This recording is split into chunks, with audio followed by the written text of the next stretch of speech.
So since the OCD version 1 has been released, what's been the overall reaction from the general public, users, baristas around the world?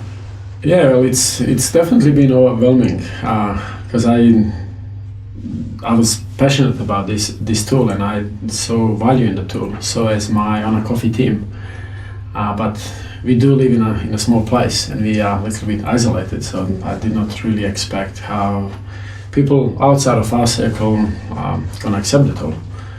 And but after we've done quite a bit of testing with the tool and testing, more importantly, taste and consistency of the taste in these cups, we were comfortable that this is the tool that can be used for other coffee roasters, not only for us internally.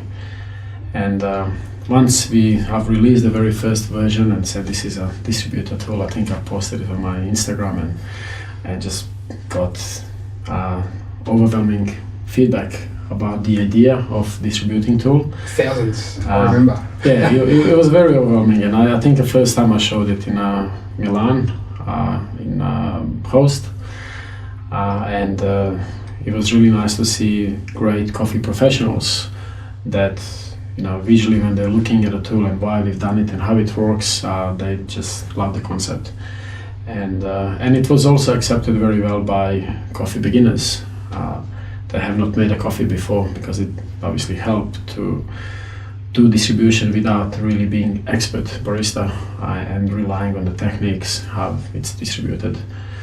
Yeah, I did not expect to see OCD all over the world. And you know, a few months later, when I traveled to Canada and Europe and Asia and to do some consultancy and some classes, and behind the bar, very often I would see that OCD is in use in their shops.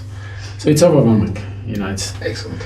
I mean, we had this process of making coffee from a grinder to temper for many years, up until 2015, and a lot of shops now, you know, changing that process from grinder to distribution and then tamping. So it's nice to be part of the history. Very good.